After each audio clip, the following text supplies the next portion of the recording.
Whatever it is that you're producing, an e-learning course, a how-to video, a talking head video, whatever it is, the key to doing that successfully and at scale is to figure out whatever repeatable processes that you can create and use and repeat to help you create whatever it is you're creating, and then to do that over and over again, whether that's your equipment, the video you have set up, the way you edit it, whatever you can use to repeat that process over and over again. That's how you can do those things at scale at a sustainable pace.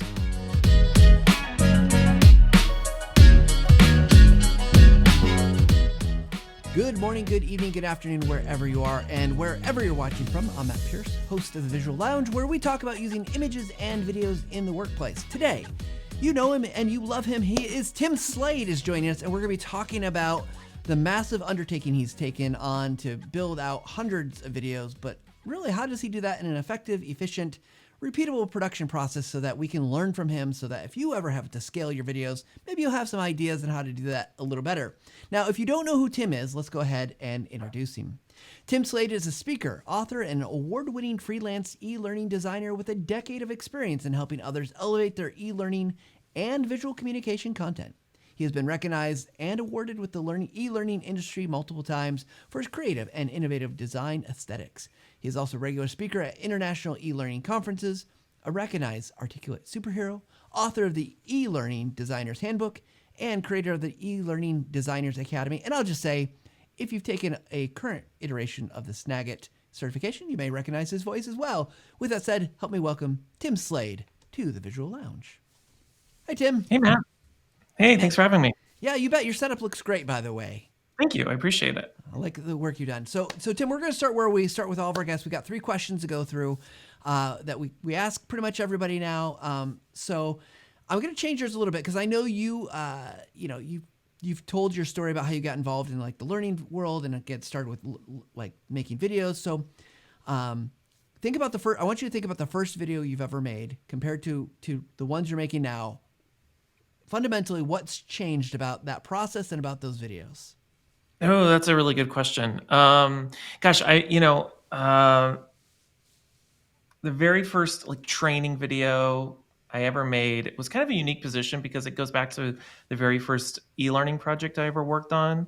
It was a project on how to catch shoplifters, and it was this unique opportunity where I got to work with a real production team and hire real actors and work with real camera people and go out on location and film all of these really cool scenarios for this training project. And I think it gave me a really unique experience that a lot of people don't get, when you're early in your career, to see how something like a professional video is scripted and produced and edited and filmed and not just like, a talking head video, but like a real video. And so I count that as my first video. It gave me a lot of really good perspective on all the stuff I do nowadays from a production standpoint. Beyond that, I guess my other first videos probably weren't as good and polished because I didn't have a production team to work with. But I always think back to that project that I worked on with that team on creating those videos. Yeah, it's always a different story when you have a whole group, and especially on those high-end productions, there's so many different. I know I've learned, and I've never been on a super high-end production, but like even working with the marketing video team here at TechSmith, seeing all the different things that they think about, the cameras, the angles, the mics. I mean, it's incredible. But now look at you. You can make videos just all day long if you want. Yeah, well, I think what I learned from that is from a higher end production, video production project, is that because there's so many moving pieces, it has to be done very, very efficiently. And so everything goes into planning it and scheduling it out and executing it so that you can get in and out of there as quickly as possible. And at the time, we were filming inside, this was for Kohl's department stores, a clothing retailer here in the United States. And, we were filming in a real store, and they don't shut down the store. And so we had to film around customers and everything. And I mean, even taking into account things like what time the sun was going to rise and set, because it would affect the lighting in the store. It just gave me a really unique perspective on how to be super efficient and create a workflow for both big and small video production. Yeah. So next question, Tim. You've Sure. obviously make lots of courses. You've made them for yourself, for your own like clientele, but you've also worked with others. How do you define success generally for a video course? What would you say, like, this is really key to know it's going to work or it does work? Well, gosh, I can answer that from a few different perspectives. I mean, I think at the end of the day, the most important thing from an instructional design and education perspective is that the learner, whoever your audience is, comes out of it transformed in some way, right? Um, when I think about the course content I've created myself, or for LinkedIn Learning, or even for TechSmith, the goal is to help people do something at the end of the day. And so whether that's with a really great high quality video, or even if you do it with, whatever simple tools you have, as long as somebody comes out learning how to do something practical, then I would consider that a success. And then beyond that, I mean, everything else beyond that is becomes a matter of aesthetics, in my opinion. How do you get the best quality video and audio and lighting? And for me, if I were to go back to my one of my first videos I did like this, a talking head, it didn't look great at all. It was really really bad and had bad audio, and those are things you just iterate on over time as you learn and refine and spend more money and invest in your equipment. Yeah, it's a never ending, like, we're always chasing after the next thing. There's always a better camera, better Mhm. lights, better setting, better Oh yeah. background, right? Yeah. So Tim, last question here of this set. What's one tip you'd want to give the audience about that they could do today to improve using video in the work that they do? Mm. I guess one quick tip I would give is, and this has worked for me, is create videos that sound like and feel like a real person talking to another real person. Where when it comes to writing for uh, audio narration, or on camera delivery, we're we're so used to writing content for the way people read something, but that doesn't translate well into a piece of multimedia or a video. And so write like you talk, and write like it's a real person. And when I write scripts for my videos or anything, I always include my own inflections, and filler words. I'll start sentences with all the time, and in my scripts it says and that's how I kind of embed my own personality into the stuff I create. Yeah, I love that, and I think it's so easy. It's easy to say, but I know as someone who has tried to write scripts, like, and really Hmm. detailed scripts, it's hard. It's hard. It's good advice and it's the right advice, but it's also sometimes hard to do. It's hard to write so that it sounds natural, right? It Like is. Yeah. talking. So, Yeah. but great Yeah. advice. Okay, Tim. So one of the things I want to do is I want to jump into our topic today, which really is about creating this effective, efficient, reproducible, repeatable process. And you've talked a little bit about that. Why don't we set the stage though? Because you told me that you're working on a massive project. Do you mind Yeah. sharing a little bit with us? Yeah, sure. So, when I'm not working with different clients, creating e-learning or creating videos for them, I run my own company called the eLearning Designers Academy. It's an online course platform teaching new and aspiring instructional designers and e-learning developers how to do all the things that I do as an e-learning designer and instructional designer. And it's all video-based content. And one of the things that I wanted to work on last year was rescripting and refilming large chunks of that, only so I can add more content, and because I have a bunch of new fancy filming equipment, and I just wanted to raise the bar and reproduce a lot of it. And I hem and hawed on it for a long time. And this is unrelated really to the topic that we're talking about, but I think a lot of people will resonate with what I'm about to say. I'm one of those people. My creative process is that I will wait until my back is literally up against the wall, until I'm like, okay, I got to get this done, and then it's like this burst of creativity, and it all just like magically happens really really quickly. I mean, like when I wrote my book, like the e-learning designer's handbook, really the vast majority of that was written in like 2 weeks. That's kind of how the process works. And so this past December, I went and booked myself into a hotel room, and I scripted out probably I think it's about 9 hours worth of content. And since then, I've been filming and editing and finalizing that. to get ready to launch in a couple days. So that's kind of the context of what I've been working on. Yeah. So Tim, how many videos are you? So 9 hours of content. How many videos do you think that translates to? So last time I counted, I broke it down. It probably adds up to a little less than 200 videos. I would say around 200 videos in total, averaging anywhere between 2 minutes to 5 minutes in length. So a lot of videos.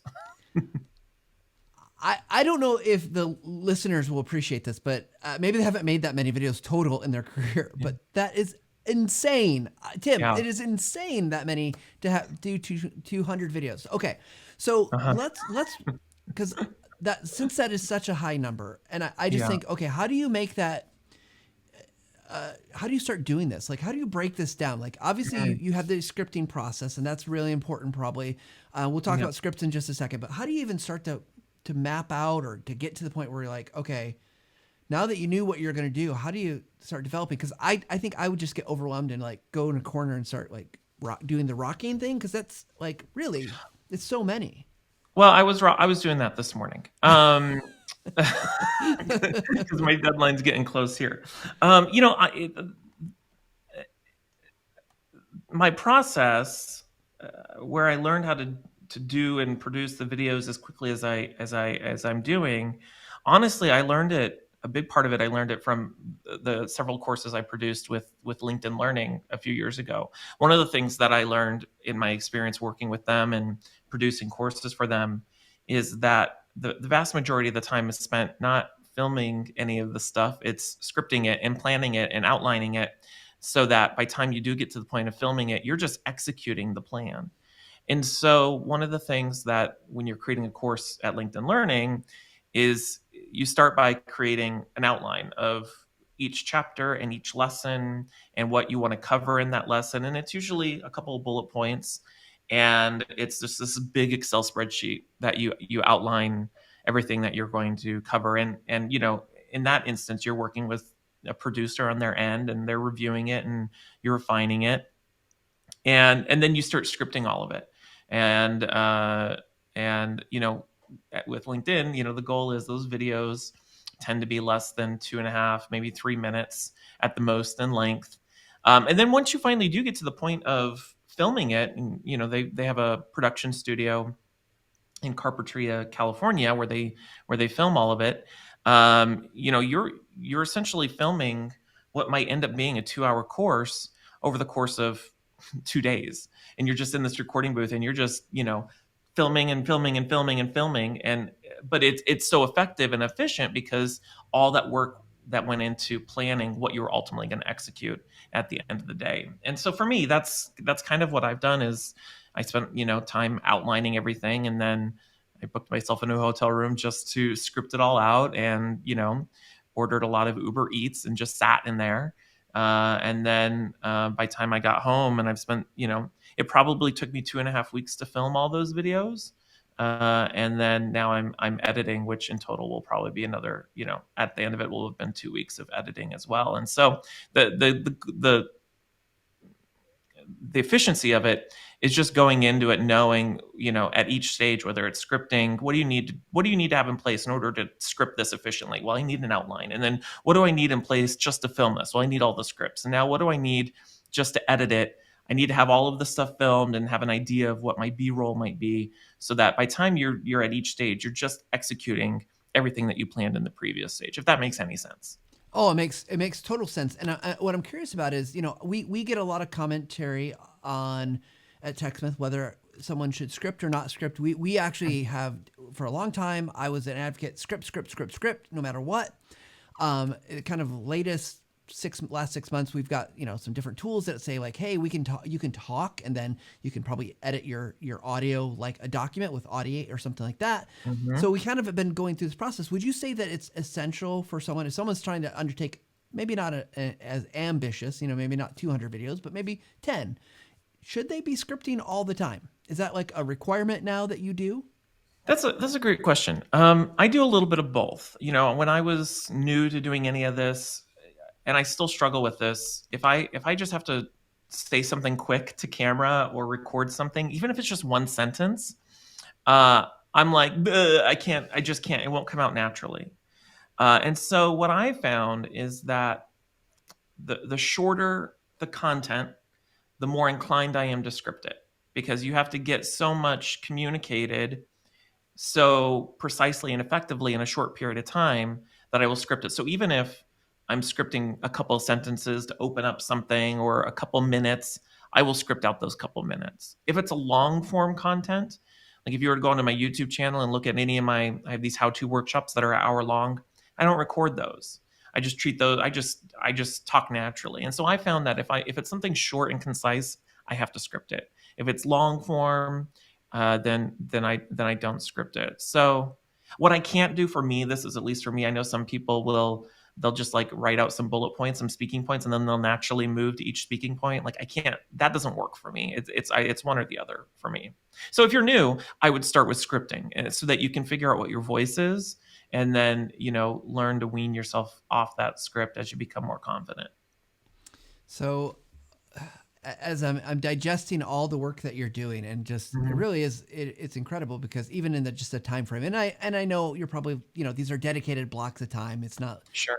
necessarily 12 to 20 things that might be pulling on somebody that's working for an organization. Of course. Yeah. But I, you've talked about the pre-production, like the outlining, the scripting, and all that comes together. But even just the process of recording 200 videos, that's a lot of media. That's a lot of Mhm. stuff. Talk us through that, kind of that, maybe not so much the production, like the recording process, but when you get into that post production, what we'd call post production, Yeah. and you're starting to edit, what does that process look like? Do you have kind of a workflow that you recommend to Yeah. make it easier, or is there things that you find that like you're still getting bogged down because it just, I mean, some of it just takes time? Yeah, totally. So I do everything in batches. So like I spent however many ever weeks just recording all of it. I record all the raw video. And if I record a video, then I'll pop it open real quickly to test it to make sure the audio and the video were recorded properly, or if I didn't have like a water bottle accidentally sitting in the frame or something like that. And I will just record, and then I save up all those videos. And then the second batch of the editing process is I go through all of them, and depending on how I'm feeling that day, because sometimes this can get tedious, I'll either just go in and create, and I edit all my video in Camtasia. I'll go in and create all the Camtasia files, get the video in, add my bumper, add the title, apply any, audio effects or visual effects to the video, and then just save it. And I won't touch it. I'm just getting it in there. I'm getting the file set up. And I'll do that for all the videos. And then the second time I go into all of them, that's when I go and I start rough cutting it. And so I'll go and listen to each one and trim out all the mistakes or the dead spots and get that tightened up.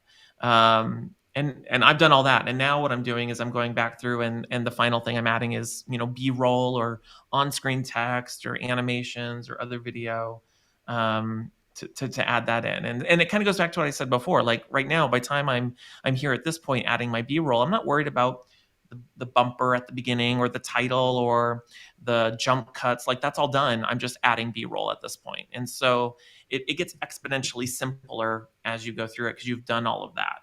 And I guess I could do each of those one at a time for each video. But what I found is if I were to have done that, you know, my style of editing, maybe the graphics I would have used, the pacing of the video would probably evolve over time if I did each video from beginning to end one at a time, versus now I'm doing it all at once. So I know like all of my graphics are pretty consistent because I'm creating and editing and adding in all of my graphics at the same time. Does that make sense?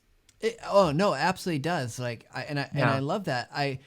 I'm curious, in this process. Are there things that you like, ways that you found to make sure that you are being consistent? Because I think that's the challenge across any project. Is like, I'm thinking about, like, so you've got your bumpers. You probably have those. Are they like? I'm assuming they're stored, either file or maybe Mhm. in the Camtasia library or whatever it is, and you're Sure. just, or you built it. Are you building templates to make this faster too, or what does that look Yeah, like?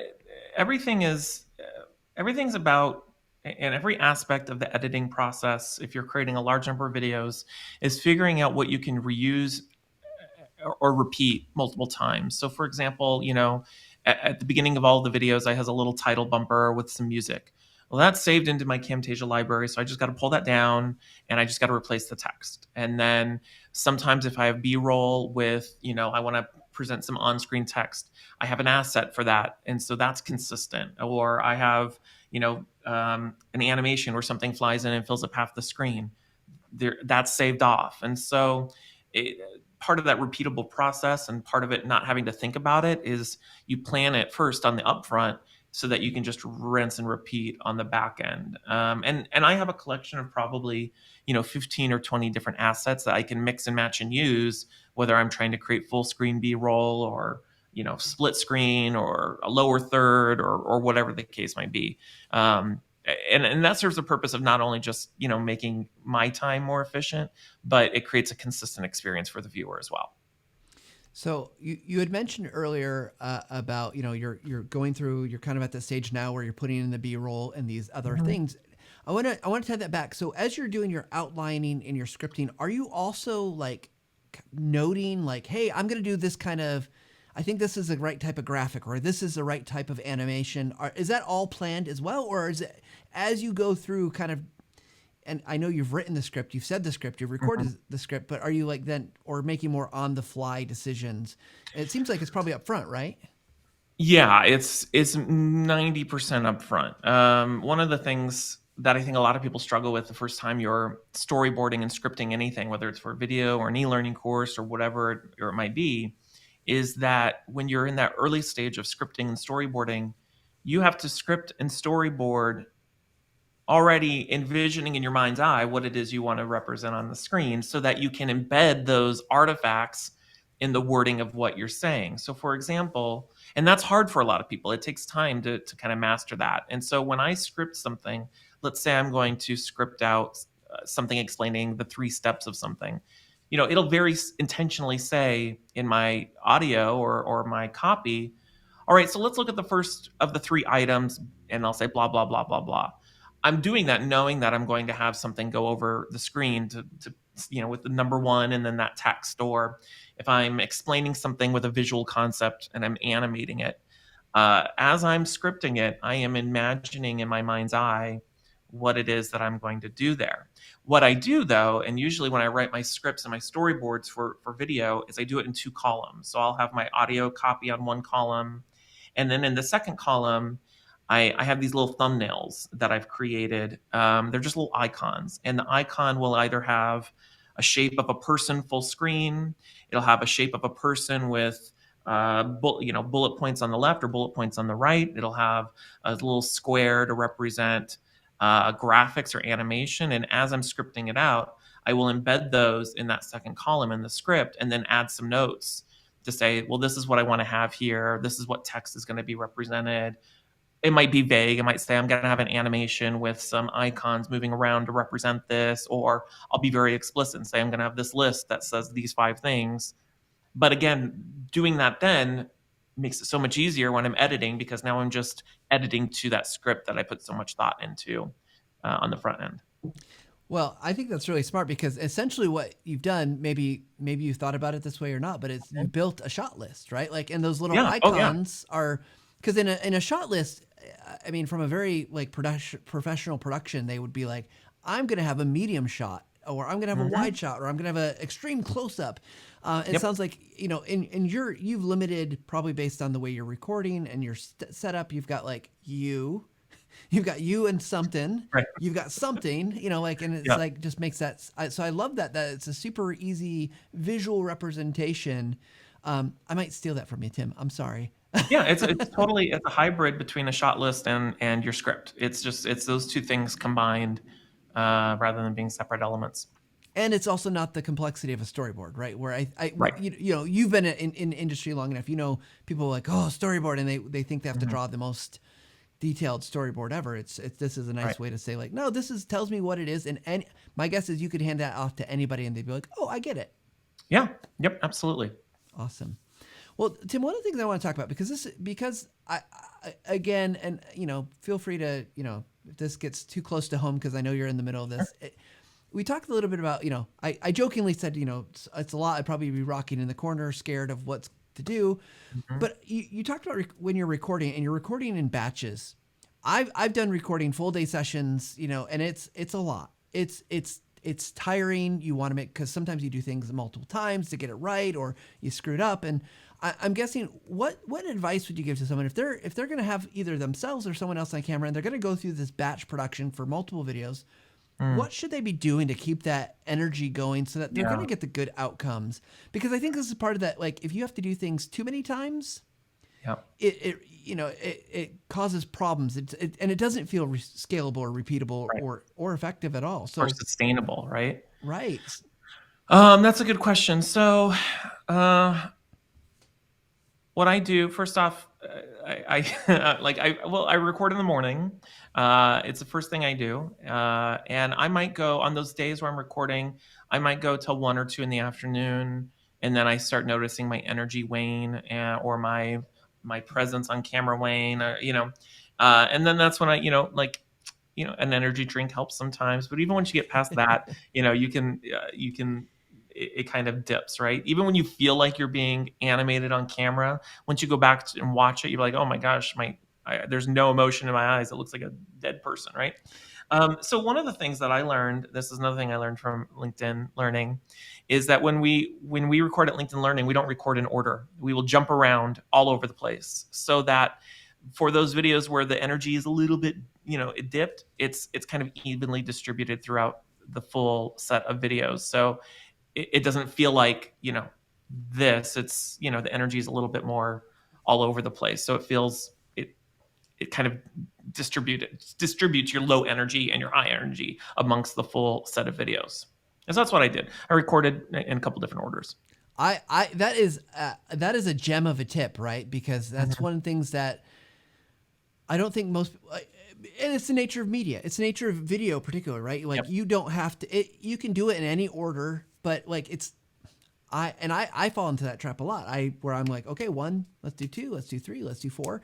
It's the same with Mhm. writing, right? If you're writing the scripts, write the script that you feel passionate or energetic about, Yep.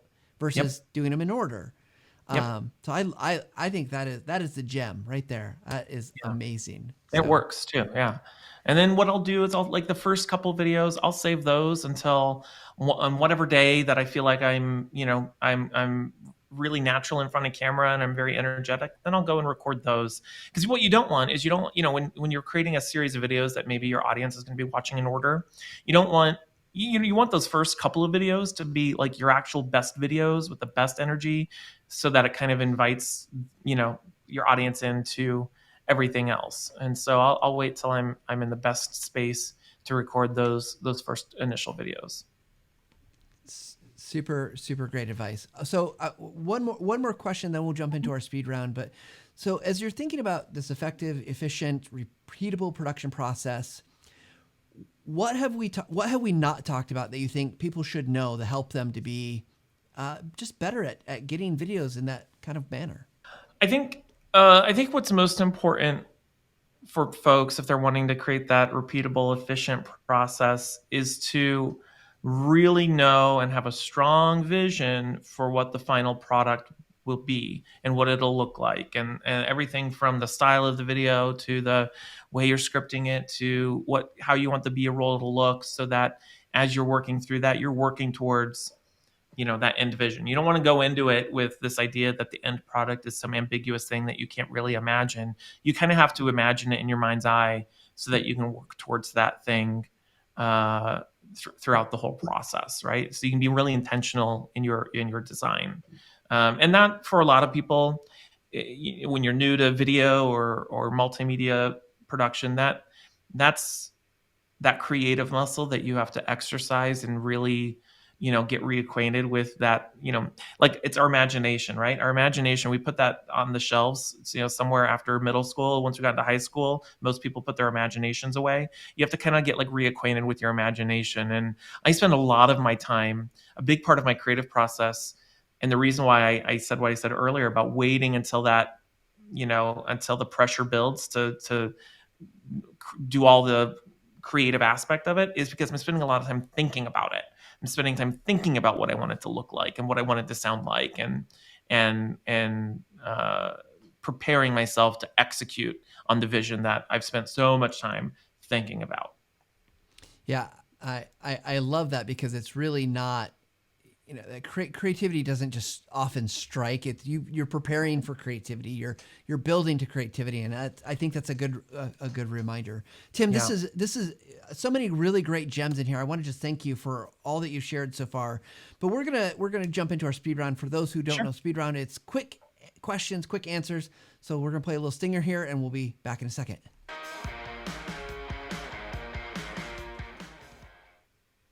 Okay, so we are going to go over to our dice cam, Tim. We've got Ooh, I love this. 12 sided die, and we're going to roll, and that's how we're going to determine a couple of questions to ask you. For the first one is going to be a 7. So I even brought it up here on the screen. So let's look at question number 7 here. Number 7. Okay, Tim, you are obviously prolific at the things that you do, teaching people about e-learning, making e-learning, helping other people do that. If you had to shift careers out of the world of e-learning development, what would you do? Oh, I'd be an actor or something. That would I would because here's the thing. I was a theater major when I first went into college, and so I don't know whether this was by design or not, but I've made what I do in e-learning a connection back to that. You know what I mean? So like the multimedia production, all that, like you find ways to do what you love, even if you're doing something that's not related to it. And so I'd still be doing some form of this. It just may not be e-learning. It would be in, a sitcom or something. I don't know. Yeah, I mean, Theater. Yeah. you're hilarious anyways, so I think it works. So Thank you. okay, let's go back to our dice cam. We're gonna get rid of that number here. Let's see what we roll this time. It's a number 4. Yeah. You know what? This is going to be a tough question because we kind of already asked it, but we'll broaden it a little bit. It's Sure. the question is, what's a tip or best practice not mentioned today you'd want to share with us? But let's take it a step back from because you've talked a lot about your production process and things like that. Just from a general e-learning process, there's a lot of people who want to get into learning development now. There's a lot of people who are doing it because their job is that, hey, you're good at this thing. What you're teaching this. Mhm. What advice would you give for someone that's in maybe one of those situations to help them to be successful at creating learning content? Oh gosh. I would say one tip to help people be successful. It's really hard to break it down into one big, giant, life-changing tip. Um, But that's what we do here. I have this acronym that I use, but I'm not going to say it because I don't want you to have to bleep me out. But I have this acronym called FITFO. And you can go Google it. You can find me on LinkedIn and find out what it means. But there's going to be times in your career or you're working on a project where you have to FITFO things. You have to figure it out. And I found for me that when I'm FITFOing my work, when my back's up against the wall, the pressure's on, I actually do my best work. And I know that doesn't work for everybody, but at the end of the day, like whatever you're doing, it's got to get done. And so just FITFO it, just figure it out and get it done. And it may not be the most amazing thing, but that's what your skills allow for you to do at that moment. And it will get better in the future. So just get it done and move on from there and improve. And whether it's learning how to use a tool or creating your first YouTube video and trying to figure out your lighting and your camera and the microphone and all that stuff and editing it, you just have to start and you just have to do it and improve from there. I think the thing that holds a lot of people up when they're new to anything is that they're trying to create the best thing that they can create. Well, you're gonna have to create a lot of crappy stuff before you can create good stuff. And so, be okay with just creating the crappy stuff and it'll get better in time. That it reminds me, I've shared very similar advice. It's like, make your first crappy video. Like, go make that first video. It doesn't have to be perfect. Just get through the process and then just start to get better. And that's why, here at the end of the show, I'll tell everybody level up every day, right? Like, just go. So I love that. FITFO, go figure it out. I think we can read between the lines what that might mean, but I love it. I think it's great advice. Okay, we'll do one more quick question here. Okay. And there's the die roll, and it is an 11. Okay, so this is a little bit easier. Think about the resources that things that you think are really important for everybody. What's a resource out there that you think everyone who might be in our audience should know about? Anything that you would recommend? Well, you're not paying me to say this, but I've been using Audiate a lot to help me generate closed captioning. So there's that. So check out Audiate. Beyond that, I use like Envato elements all the time for graphics and multimedia. So I'll say those two. Well, I thank you for the Audiate. So Yeah. if anyone doesn't know Audiate, it's great, and there's other cool things you can do with it. But the Envato graphics makes me think. I think going back to even what we just were talking about, a lot of people feel like I have to make everything from scratch, Yeah, right. and Nobody makes anything from scratch in this industry. We take existing graphics and we adapt it for our needs. Like I could not possibly create half of the graphics that you see out there that I use, but I go find stuff and then I composite them into new graphics using basic shapes and stuff. Yeah. I think that's the secret, right? That's how you can get from meh to really pretty good stuff, is by using appropriately the various pieces that you have and learning. I mean, this speaks to all the things that like is helpful to learn about, a little bit about design, like visual design, about color, about alignment. There's, Yep. lots of different topics out there to help people. Well, Tim, this has just been, I have enjoyed this conversation. I've learned some really helpful things. I hopefully our audience has. If people want to find you and connect with you and learn from you, where else should they look? Yeah, I mean, I'm on LinkedIn. That's the easiest place. And then otherwise, you can find me at the eLearning Designers Academy at elearningacademy.io. Perfect. Well, we like to end our show with our guests the same way, Tim. We want to ask you, kind of wrap up and summarize what we've been talking about. So what, Tim, is your final take? All right, so my final take would be, whatever it is that you're producing, an e-learning course, a how-to video, a talking head video, whatever it is, the key to doing that successfully and at scale is to figure out whatever repeatable processes that you can create and use and repeat to help you create whatever it is you're creating, and then to do that over and over again, whether that's your equipment, the video you have set up, the way you edit it, whatever you can use to repeat that process over and over again. That's how you can do those things at scale at a sustainable pace. And I love that, because sustainability, doing it at scale is really a name of the game, right? Like, because you're not going to just make one video. You're going to make Yeah. maybe not 200, but you're going to have to keep making them. There's always need for more video. Well, Tim, thank you again for joining me. It's always wonderful to catch up with you and talk with you, and glad to have you here on the show. Yeah, thanks for having me. You bet. All right, everybody, go check out Tim's stuff. And we're going to be watching for his new course coming soon. When it comes out, it comes out. But go check out, follow Tim. He's got great insight about learning design, about multimedia production for learning development, and it's well worth your time to follow him and catch him if you happen to be at a live event. And, Tim gave us some great advice today I think is really valuable here. It's about, taking a step back and figuring things out, and just sometimes doing it, right? Like, and we want you to do that whether you're making videos or using images, replacing your meetings, whatever it might be. We want you to take a little time to level up every day. And before I close, I want to mention, if you do want to subscribe to the show, we'd love that. We'd love to hear from you. You can always email us at thevisuallounge@techsmith.com or tag us in social media. We'd love to hear what you're thinking about the show. If there's a guest you want to see, questions you want to ask us, maybe you want a guest to come back. We'd love to connect with you and continue making a show that works for your needs. So don't forget, connect with us and level up. We'll see you next time. Thanks.